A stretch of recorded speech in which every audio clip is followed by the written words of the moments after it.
the two men that were beating Dan Rather up were fairly well dressed. I don't know what that means. I've never... Stylishly? I don't know if you guys found in the original research versus this theory any mention of the style of clothing that these people were wearing. I just heard that they were well dressed, but that was all I heard. I don't know what even that means. never ever recall seeing that. Now, apparently, the neighborhood that Dan Rather was in was one of the gayer neighborhoods of Manhattan, or areas of Manhattan. Are you saying Rather's gay? No, I'm not, actually. Well. But I am saying that apparently this was kind of one of those areas at that time. I don't know. It may or may not have been. According to this theory, it totally was. Yeah, the quote-unquote research around this particular one, I'll call into question. Yeah. Just after we've talked about that. Yeah. I think it might be kind of made up. Yeah, and apparently, reportedly, Dan Rather, being, off duty for the day, he was wearing jeans and a striped polo and aviator sunglasses and... Had his hair coiffed. Yeah, because it's Dan Rather, so probably. Yeah. He's a news anchor. Come on, guys, of course. Gotta always be at his best. Yeah, of course. Wear his penny loafers. Yeah. Anyways, these two men mistook Dan Rather for a man that one of the men's boyfriends was cheating on him with. Maybe he really was. Maybe. They mistook Dan Rather for having snuck out of the boyfriend's apartment. So he lived in that apartment building right there. Mm-hmm. Okay. And the boyfriend would have lived there. Mm-hmm. They beat him in the head, hit him in the head, and Dan Rather ran towards the apartment building again, which just further enraged these men, and they started kicking him, and Dan Rather reportedly said, "You got the wrong guy," which of course made them think even more that he was the lover. You liar! You're such a liar. You know! Yeah. Yeah. And so what were they saying to him? Reportedly, they were saying, "What is this freak seeing Kenneth?" Which also doesn't make a whole lot of sense. I mean... Not really. What, That's this a weird freak? phrasing. It's it's so shoehorned, I feel. Yeah. It's definitely one of those kind of, oh yeah, this person's gonna call this person a freak. It's like, well, what do you... You're, like, beating this man up for being gay with your boyfriend. It's the jilted lover syndrome. Yeah, but what an odd choice of words of what? Is this freak seeing Kenneth? Like, what? Probably not what I would say in that situation. Not what I would say either. Okay, so I'm going to do this a number of times with this phrase, is try to figure out, because Rather got hit in the head. Yeah. A number of times. So his marbles might have been bouncing around a little bit. And I think, yes, saying, what is this freak seeing Kenneth? It could have been put into frequency testing. Frequency would have been more in his vocabulary than... That's not where I was going. Oh. I'm trying to figure out what the frequency Kenneth could be translated from if you've gotten hit in the head a couple of times. Right, but that's what I'm saying, is that it could have been translated from what is this freak seeing Kenneth? And it could have been, are you, there's an F word that you can insert yourself, Kenneth. Yeah. So if somebody says that, if you say that rapidly, it could, to somebody whose, ears are ringing from being knocked about the head, could kind of sound like that. And again, I know it's not a perfect fit. I understand this. But I've done this a lot with this story. Yeah, I usually think that, like, the first and the last words are probably pretty close to... So what are you, F word, Kenneth? Yeah, or something like that. Something like that, yes. Yeah, I don't know. I don't know either. It's just, how many times did they say this phrase? Anyway? I don't know. I don't know if anybody knows. It's always called out is just repeatedly. So repeatedly could have been 2 times or 10 times. We don't know. I suspect it's more than 2, but I don't think Dan Rather was able to, like, say, oh, I was counting while they were beating me. Yeah, exactly. He's Anyways, the Count from Sesame Street. I think the reason that this theory sounds exactly like Joe is because it ends with, and I'll quote here, "I'm sure that if the police check the list of tenants in the building, they will find a man named Kenneth. Questioning him should lead to the assailants, and this case will have been resolved." Yeah. Unquote. That That does sounds sound like exactly Joe. like Joe, No, right? it doesn't. What are you talking about? Yeah, it does. It's a simple fact. All they have to do is do this one thing, and then they'll solve the case. It's so easy. Find Kenneth, yeah. Yeah, all right. you have to do is find Kenneth. Obviously, there was a Kenneth that lived there, and obviously he was gay, and obviously he was cheating on his boyfriend, and obviously the boyfriend just beat the crap out of Dan Rather while yelling, is this freak seeing Kenneth? Obviously, that is the easiest answer to this. Of course Well, it it is. solved it. It's gay bashing. Yeah, solved. Yeah. There we go. Yeah. All right. Well, so find our email address. Oh, no. Wait, we're not done, are we? No, not even we're close. done. Well, you, Devin, know that I found a theory that was obscenely similar. Yeah, super similar. Yeah. And thankfully, we have some folks out there who could help us with this, because I'm probably going to butcher some pronunciation. Even though you asked for help. I with asked for pronunciation. help, but nobody was quite sure if what they were giving me was right. But there's another theory that goes that Rather was assaulted by one or two Jewish men for reasons unknown, and New York, there's a sizable Jewish community in that city, so he may have made somebody angry, and Or it could have been mistaken identity. or it could have been mistaken identity. Absolutely, you know, they didn't like him, or they thought that he was somebody else that was a problem. But the reading that I found on this, they say that it wasn't Kenneth that was being yelled, but instead it's a Yiddish word. So again, this is why I'm not sure I'm going to do this right, but it's ganef, which is Yiddish for thief or a dishonest person. So basically he's a liar. Okay. I then started trying to, like I talked about earlier with the whole word substitution, because I love word jumbles, is try to figure out other Yiddish words that might sound like some of the phrasing that was used. Yeah. So I was looking for, I can't put the sentence together, I don't know Yiddish, but words that would maybe sound like frequency if you're yelling and you're beating up somebody and you're calling them a thief. I found a couple that might kind of work. And again, I might be butchering this, but this is Yiddish for princess, as in, I think it's princess as in a bit of a put down, but it's printzeth. It's Prietzdth. So my pronunciation's probably totally off on that. Or the other one is prostalk, which is an ignorant boor or a vulgar man.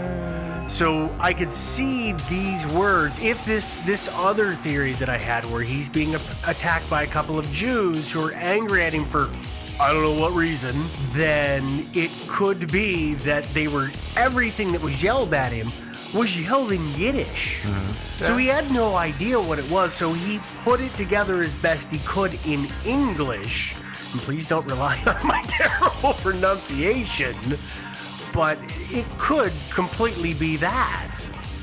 So, I mean, it could that's the theory. It could also be a mix of English. You know, it could have been where is it or what is it or something like that, and thief or what you know, not what did you take, but you know, I mean, it could be that a mix of accusations in English and Yiddish also. And maybe it wasn't even a case of mistaken identity. Maybe they recognized him and he had said something or another to upset them on the news. So they Also totally possible. Yeah, he's a goyim. They don't like goyim, and he's made them angry. So we're gonna take it out on you. Well, Yeah. I'm not sure that Jews don't like going. Well, but if he has made them angry, well, okay, you're not of the faith. What the heck? We can justify beating the crap out of this guy. I don't know. I don't know. That's the theory, and that's kind of the short road that I ran down. Linguistics is not my area, so I kind of stopped short. Yeah, it's always possible. I mean, you know, it brings up another good point. It could have been a different language. Could have been all kinds of languages, Could have been anything, you know, it's hard to tell.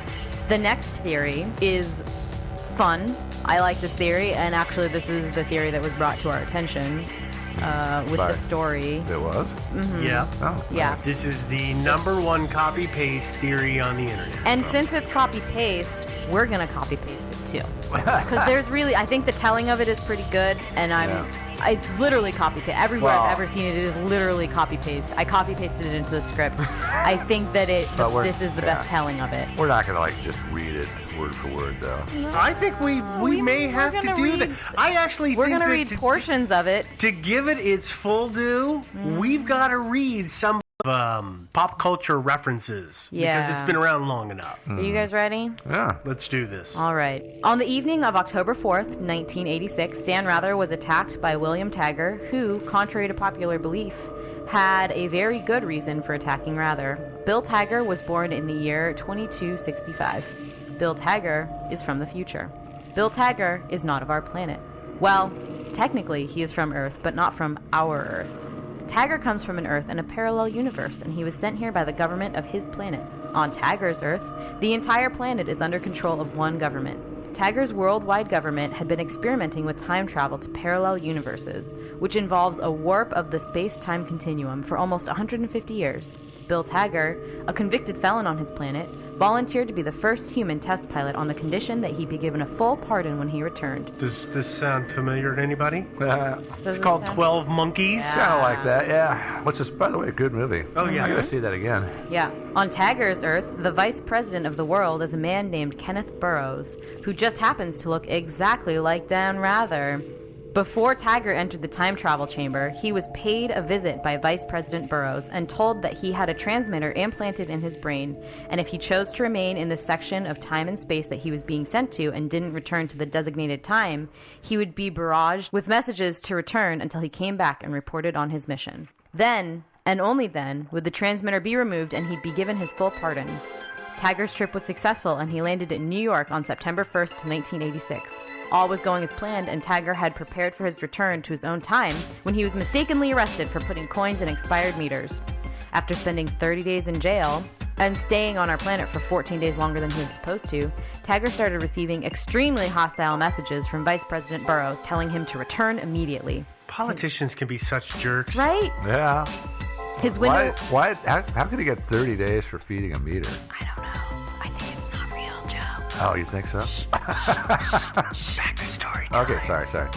His window of opportunity had passed, and he would have to wait another week to try to return, and there was no possible way to let Burroughs know this. The constant voices were driving him insane. He wasn't even able to sleep at night. If there was any way Tagger could find a precise frequency that was being broadcasted to his brain, he could possibly override the voices and be able to sleep at night until he was able to make his return trip. As he walked on the streets of New York late on the evening of October 4th, 1986, Tagger saw a man who he thought was Vice President Kenneth Burroughs. He quickly came to his senses and knew that Burroughs would never make the risky trip himself and figured it must be Burroughs' double on our Earth. However, he thought, what were the chances that out of over 5 billion people on the planet, he would meet the twin of the man who had been sending hostile messages directly to his brain for 2 weeks? Tagger called out to the man, Kenneth Burroughs. To his surprise, the man, whom we know as Dan Rather, turned to see who was yelling and was knocked to the ground. Tagger repeatedly kicked Rather as he lay on the ground, yelling, "What's the frequency, Kenneth?" hoping to learn the frequency of the signal being broadcast to his brain to stop the voices. When Rather didn't respond, Tagger realized that he'd made a terrible mistake and indeed attacked Burroughs' double on our planet. He fled the scene and later missed his second and last chance to return to his home planet. Years later, in 1994, in an attempt to get in contact with somebody who might be able to identify the frequency and put an end to the voices that haunted him for so many years, Tagger shot and killed an NBC technician outside of the Today Show studios. Today, William Tagger sits in prison in New York. The voices, now an automatic message that replays itself every 20 minutes, still play in his head. Damn. You know, I gotta that tell you works. that's like having ringing in your ears, or being on the train and hearing the announcement. Wouldn't you just tune that out after a while? Yeah, that's a good point. I don't know if it's quiet for 20 minutes and then a message plays and then it turns off. That would be pretty awful. I think that every now and again it would startle you, but I can imagine that after a week of that, you would just learn to not hear it. I mean, think about, I live near an airport. Yeah. Every now and again, I hear the planes going overhead because I'm in their circle pattern.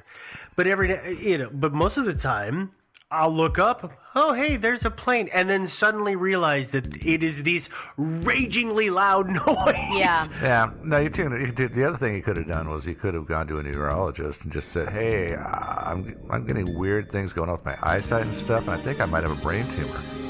X-ray your head. They find the receiver in your head, and they have brain surgery. Yeah, and they but take you it need out. health insurance for that. Well, yeah. He was a convicted felon in his time. He didn't have health insurance. He didn't have anything in our time. He didn't have anything in our time. He was stealing bread to eat, Joe. Yeah. So go to one of those hospitals that specializes in poor people. I guess that's true. Yeah. The one thing I gotta admit, I did, as you were reading this, it suddenly dawned on me, and I wanted to check, because I never figured out where this story came from. Mm-hmm. But the one thing I do have to give kudos to the person who wrote this, they actually, if it was written a significant amount of time after the event, they at least took the time to look up the population of this planet in 1986. Because they got the number right. Yeah. Well, not precisely right. It wasn't exactly. Well, it wasn't 5 billion, but how often is it they say, and there was 9 billion people on the planet in 1972? It's like, dude, you got the wrong year, Yeah. totally. Yeah. Like, at least they got that right. But I'm sorry, this Well, if they got that right, what's to say they didn't get it all right? Yeah, this man. story has been around for so long, and did either of you figure out where it came from? No, I have no idea. I don't know. It's no. just probably it came from Taggart. I don't know. The copy-paste syndrome tells me that it is something from a forum for fun. Yeah, I think probably. yeah. It's probably one of those writing prompts. But yeah, like you said, I couldn't find out where it was from. I don't think Joe could find out where it's from. But I do like it. It's It's fun. It is a fun one. Fun, and it explains it pretty solidly, I'd Yeah, say. it's Even super even solid. though it's not true, but No. it's still. Well, it inspired a movie, Did it really? 12 Monkeys. 12 Monkeys? Yeah. Uh, Supposedly, this story was kind of the basis for 12 Monkeys. You know Really? what else this story was the basis for? No. A song. Oh, R.E.M. right? R.E.M. That's right. Yeah. Yep. What's the frequency, Kenneth? Did you guys listen after reading this? Did you listen to or read the lyrics? No. No, Did you? I didn't. No. Yeah, I do this with songs all the time. And then suddenly you read the lyrics and you go, Oh, "What is no. this about? This makes no sense." And Yeah. that's exactly how this became a #1 song. I don't know. It had a good tune. Yeah, people didn't listen to the lyrics. No, because if you caught yourself reading or going along with the words and singing them out loud and thinking about what it said, whoa, it's a weird song. Yeah, Well, that that's happens a R.E.M., lot with songs, though. Way to go, R.E.M. Yeah. Yeah. Well, besides songs, this incident And a terrible spawned video. a play. Oh, that's right. Yeah, that's can you imagine that? You have this embarrassing little dust up and somebody beats the crap out of you, and now there's a song about it, now there's a play about it. I mean, it's Who was crazy. it? Which late night show was it that Dan Rather went on with REM and Yeah, he sang a bit. he performed with them? I think it was like the Tonight Show or I don't David remember. Letterman or something like that. But Yeah. he at least had enough characters to say, "Yeah, this happened. Fine, I'll play along." Yeah, it's a major cultural turning point in our history, our nation's history. So hey. It was a major cultural turning point. Oh yeah, not really. Oh, sorry, not supposed to laugh. No. According to the internet, I'm not supposed to No, laugh. no Yeah, giggling. No more laughing Cut from it me out. for the rest of the show. Yeah, stop. Don't make us go through Stop. like a shock collar. Yeah. I was just going to say Joe has an interesting theory. Yeah, well, it's not actually my theory. This is Sorry, Joe found an interesting theory. I found this. This theory. one was a team group effort, I think. Yeah, Yeah. we all kind of went off on our own paths did. on this one, Yeah. which is Yeah. unusual, but It is. it's fun. It's fun.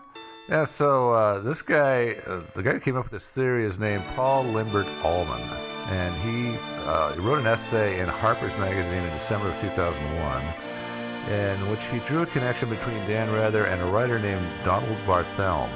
And Donald Barthelme was kind of a postmodernist writer. I don't know that he ever wrote a novel, but he wrote a lot of short stories. And he did a lot of other stuff too. He taught at some universities and stuff like that. And he was actually a journalist for a while. He grew up in Houston about the same time that Dan Rather did. And he went into journalism around the same time that Dan Rather did also in Houston. Both of them started out in Houston. So it's actually quite likely that Rather and Barthelme, it's quite likely they had at least a passing acquaintance with one another. Yeah, I'm sure they knew each other. Yeah. I can see that. Yeah. And they could have crossed paths in good ways or astonishingly negative ways. It's hard to say. Always hard to tell. Yeah, so Allman believes that Barthelme had something against Rather, and that he possibly was behind the attack. Huh. And his clues were from some stories. Some of Barthelme's stories. One of the stories, actually a couple of the stories, a character named Kenneth appears in the story. So that's damning. And then there was another story. Yeah. And then there was another story. Cinched it right there. Yeah. He must be guilty. Yeah, he wrote another story which had an interesting passage in it. This is kind of a Q&A.